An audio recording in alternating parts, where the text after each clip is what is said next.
So conversational. Very so high. intimate. We should have done this in the pub. Oh god, yeah. I mean, I don't think they're not bringing the lights in. Imagine going to Duke of York and bringing all this in. It's like, listen, we're just filming a video. Ignore Jamie.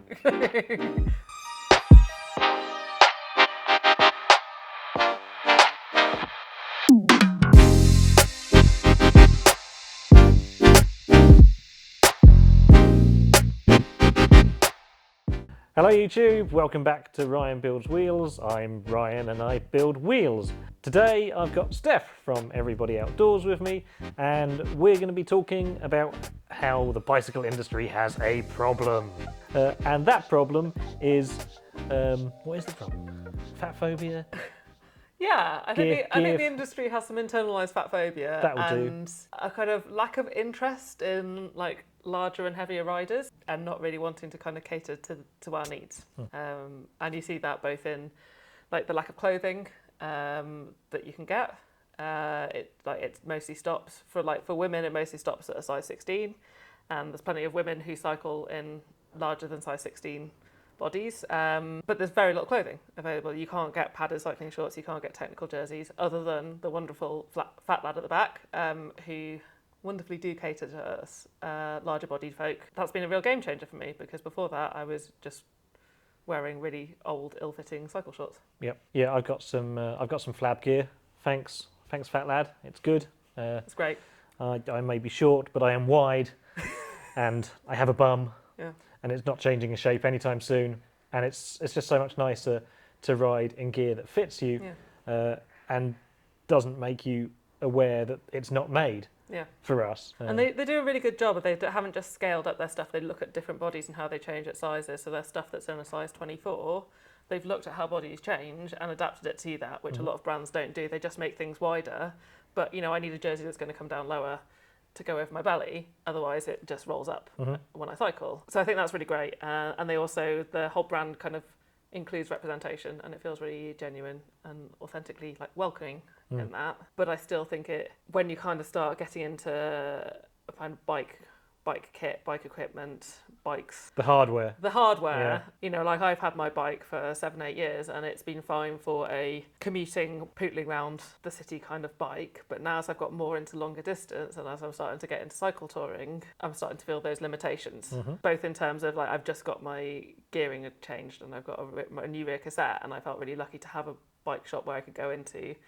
And talk to them about that really honestly, about what I need in my body, as opposed to what someone who is in a smaller body might be looking for in their gearing. Who did you go to? I went to the Bike Project. Oh, you went to Bristol Bike Project, and spoke to some lovely people there and got some advice. I'd gone in and I think this is what I want. We talked through the options, we talked through the challenges, and it didn't ever feel like I was being kind of belittled or ignored. I think I've had experiences in bike shops before where people just don't seem interested. I walk in, I ask a question, they're just pretty dismissive and not interested. I guess they don't really see me as a real customer. I think people just think I'm there to buy some entry level stuff, and actually as I've gone in with more questions, it's finding somewhere I feel comfortable having those conversations, and where I feel like people actually have the knowledge that I need.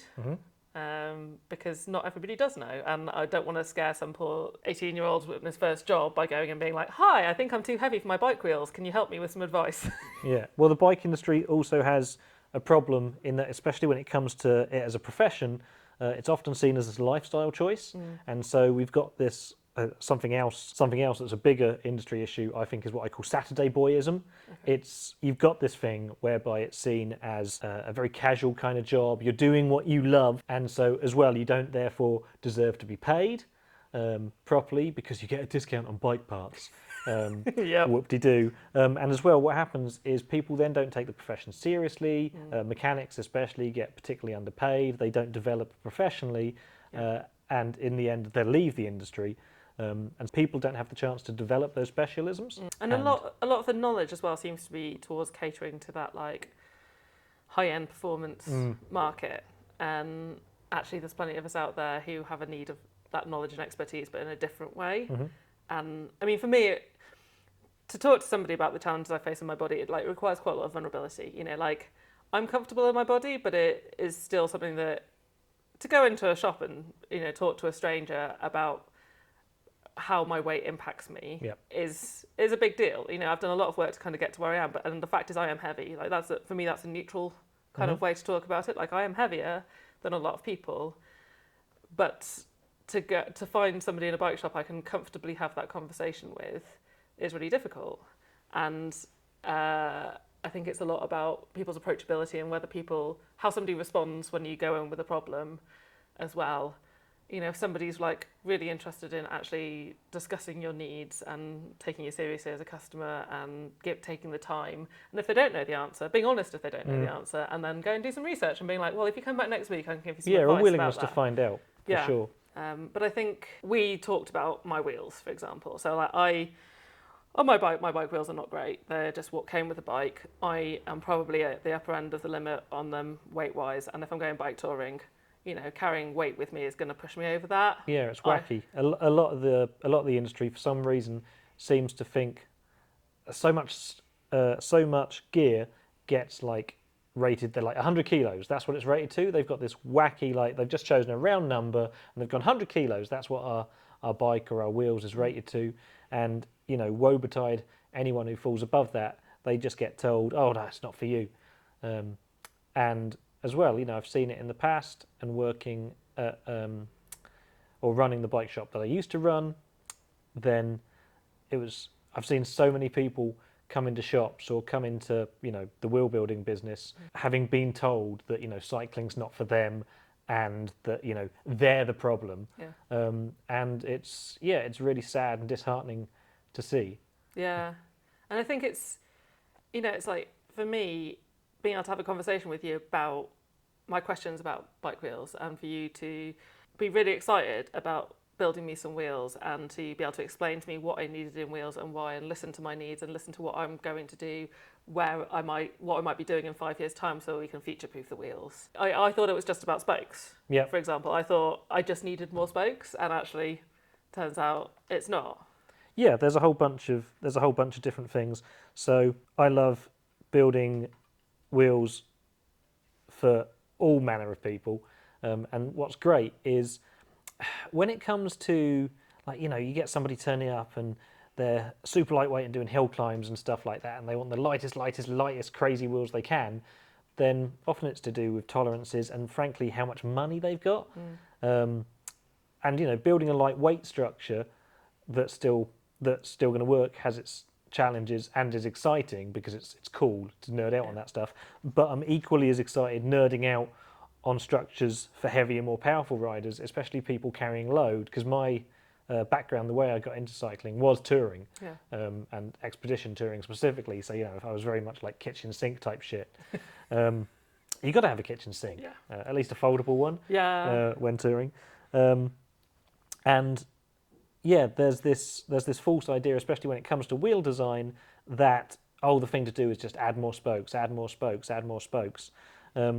But that actually gets you out of a knowledge of how the bicycle wheel as a whole works as a pre-stressed tension balanced structure. All you're trying to do really is make it stiff enough for the job, and that can be achieved a variety of ways, and also deal with fatigue. So with your wheels, for example, which are a sort of semi-custom version of my Journey Touring Disc wheels, what we did for Steph is you're running rim brakes at the moment, but you might well run a disc brake in the future, and it was really simple. So starting with my sort of stock adventure touring kitchen sink type wheels is we just put some disc hubs on them and included the rim brake track. But yeah, like there's this idea that, you know, you can start needing 36 is like quite a high number for a normal bicycle wheel or like a performance type thing, and that's often where it maxes out. So then you get crazy. If people just say, oh, well, you need more spokes, then what starts to happen is instead we start to add even more weight to your wheels, which should be fun to ride. And so then all of a sudden they're like, you're going to need tandem hubs, and then you're going to need 48 spokes, and then you end up with a very limited set of components that you can use. And especially if you're using like standard gauge spokes or something like that, so the normal spoke would be like 2 mil or 1.8 in the middle if it's butted. All of a sudden, you got this very limited set of components you can use, especially the rims. They become very narrow for tandems because tandem tech hasn't really kept up with the rest of the market. Yeah, we can stick at like 36.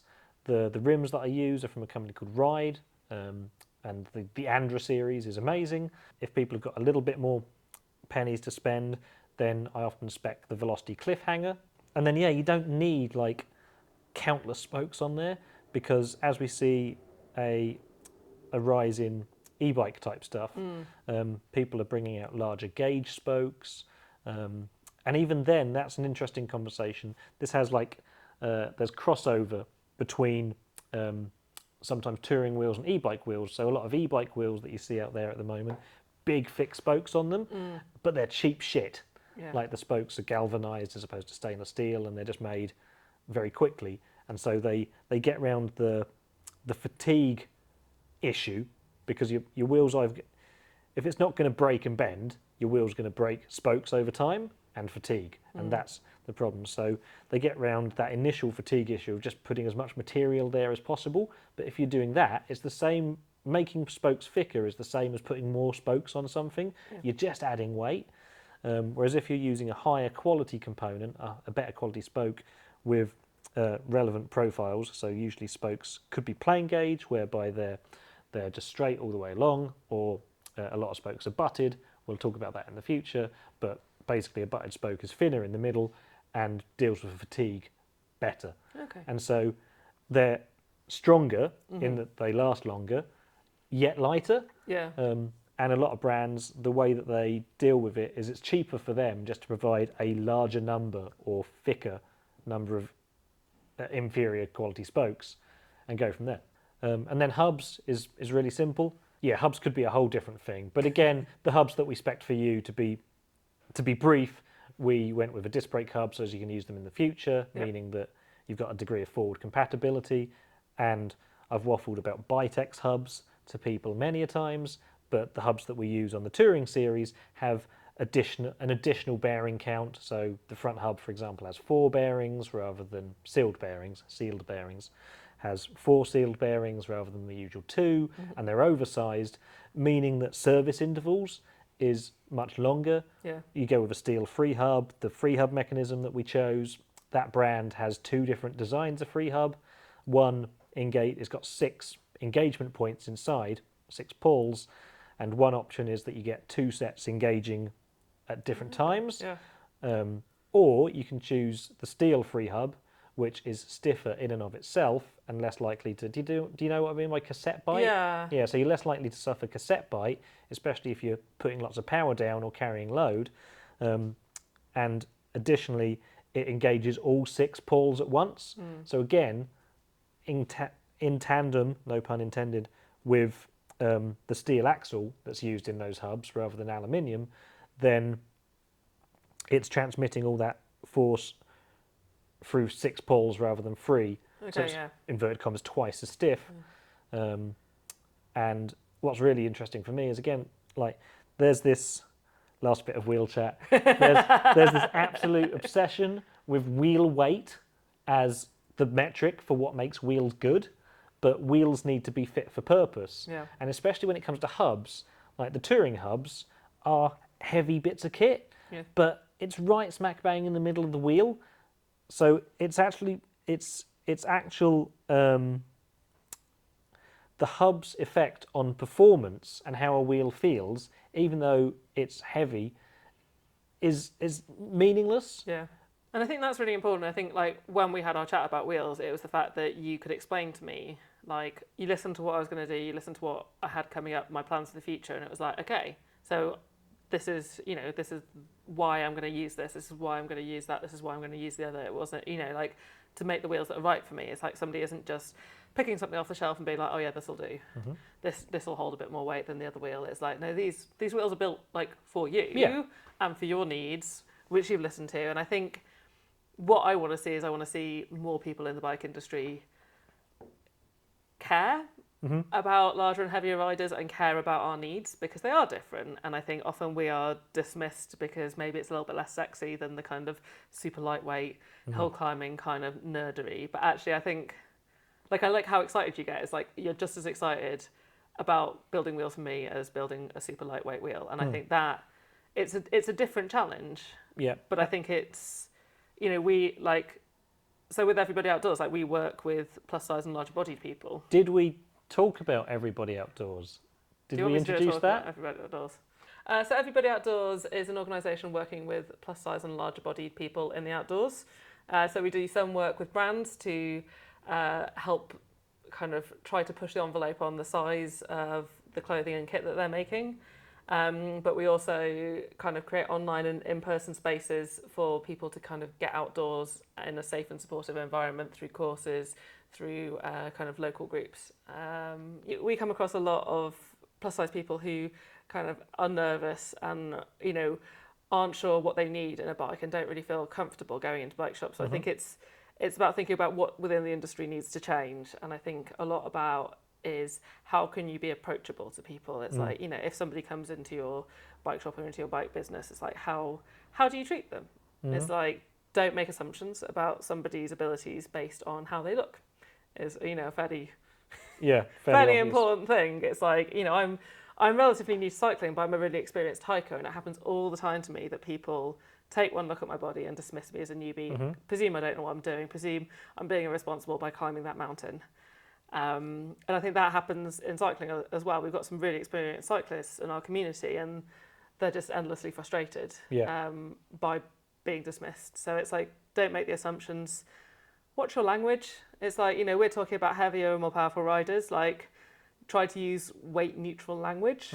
Don't make assumptions about why somebody's cycling. Not everybody is, that's cycling, so classic. cycling in order to lose weight. Yeah. Sometimes people are just cycling for enjoyment or mental health. Because it's great fun. Or to go touring. Yeah, and be aware that also, building wheels, you had to ask my weight, and it's, that can be quite a sensitive subject for people. So just, providing a context to that is like, okay, so, I need to know your weight and how much weight you might be carrying in order so that I can spec the wheels correctly for you. Don't just be like, so how much do you weigh? It's like accepting that it is a sensitive conversation, being neutral about weight, not referring to lower weights as in any way better or worse. It's, like I find like heavier and more powerful, I think is a really, for me, quite a neutral and positive way to describe it. Yeah, that's the phrase. That's the phrase I've always used. I'm more powerful, And when it does come to asking somebody their weight, especially in person, over email can be slightly different, but especially in person, asking if it's okay to start with. Consent is key. Yeah. I think it's also, it's not dismissing people's concerns. Yeah. Like if somebody says to you, is the bike frame going to be, or bike wheels going to be strong enough? It's like, don't dismiss that. Like I've had people who've seemed really like, oh, you'll be fine. And it's like saying from somebody who's like 40 kilos lighter than me and has probably never looked at the weight limit of a bike wheel. Yeah. And actually be able to have that conversation with you and, to talk about the wheels that I had and how they're manufactured and how it probably is okay for pedaling around the city, but actually, they are valid questions and concerns that people have. And even if it is just to reassure someone that actually, your bike frame will be fine. It is strong enough for you. Yeah. But don't try to be compassionate and understanding and not like, these people again. They're valid questions that people have because, and there's a lot of concerns that I think people in our community have when they come into something like cycling. Yeah, especially if, because a lot of stuff just isn't, it's just made for such, it's made for the top, I'll do it to the camera. It's made to the top of the bell curve, that absolute middle ground. There's this idea of sort of one size fits all. And again, that hurtful or harmful idea that, cycling is for one specific type of person and that we're doing it for a particular reason. Yeah. They just hit that 80% thing. It's like, this will be fine for 80% of people, and that's good enough. So you mentioned not wanting to scare Saturday boys. Is there anything you'd like to say to the bike industry in general or bike shops that might be worried about putting customers off and who want to, bike shops that want to make the effort to be more inclusive? Yeah. So I think, I use the word plus size, and that's what we use at Everybody Outdoors. It's like not everybody loves it, but it's quite a neutral term. It does lean more towards women than men. Yep. So we talk a lot about plus and extended sizing. We talk about larger bodies. I think one thing to be aware of is that you may find that people refer to themselves as fat. Yeah. That's not necessarily a bad thing. It's kind of one of those reclamation things. So I talk about myself as being fat. That's, for me, it's a neutral term. I'm not using it in a derogatory way. It's a factual term. But that if somebody else calls me fat is offensive. So it's one of those things that is okay for me to say about myself. Yeah. But don't say it back to somebody. So I think a lot of it is taking hints from how somebody talks about their own body. And how, a lot of people will have sensitivities, but try to stay in tune with their language. And yeah, as we said, use like neutral terms. So like for me, heavy's okay because that is a factual thing. I am heavier. Yeah. Like things like overweight, not good. Like, because that is suggesting a good or a bad, a correct and an incorrect weight. And I think for me, and when I've been looking for bike shops, I often look for a bike shop that has some element of inclusivity in the work that they're doing. So, for example, I really like the Bike Project, that's what I use as my general bike shop, because they make a real effort to have women and non-binary staff members, but also nights for people to come and learn how to use their bikes, which for me shows something in the way that they work more widely. And that would be generally somewhere I might look at for my first port of call to go and ask questions. Yeah, if you're in Bristol or even further afield, if you want a bike shop rooted in radical politics, and if you don't know about them already, absolutely go and check out the Bristol Bike Project. They are well worth keeping an eye on. Wrap us up. What are you going to do with your brand new spanking set of custom Journey disc/rim touring wheels from RyanBuildsWheels? I'm going bike touring in Belgium in the spring, so in March. So going out to watch the Tour of Flanders bike race. Yeah. Do some cycling round, and we're doing with my partner, I'm doing the 75-kilometre sportive. Sweet. The day before, so there's going to be cobbles, which is pretty exciting. All the classics. Yeah. So I'm pretty excited about having some sturdy wheels to carry me and 10 days worth of stuff around, and feel comfortable and confident in them. I am both jealous and excited. There you go. Right. Thanks a lot. Thanks a lot. It's been a pleasure. Likewise. And now we have to do the bit where we say that this video is over. So it's been a pleasure having you. You can find Everybody Outdoors at, remind us again. everybodyoutdoors.co.uk. We are every_body_outdoors on Instagram. That's about that. Thanks for joining us. See you next time, wheel nerds. Cheers. Video over. Great job. You're trying to get some weird B-roll, aren't you? Yeah, just emerge out of nowhere. Maybe like throwing Elvis across the room or something. He's meant to hang. Oh, he's not meant to hang. He's not. Oh no, he had a little thing, and then he. Oh, and then his butt wiggles. Yeah. Oh, and I see. So it's like the opposite of a wobble head. It's like a wobble hip. A wobble butt. Yeah, he just arrived, and I've never been able to get rid of him. Yeah. So there you go. Is that hilarious enough B-roll for you?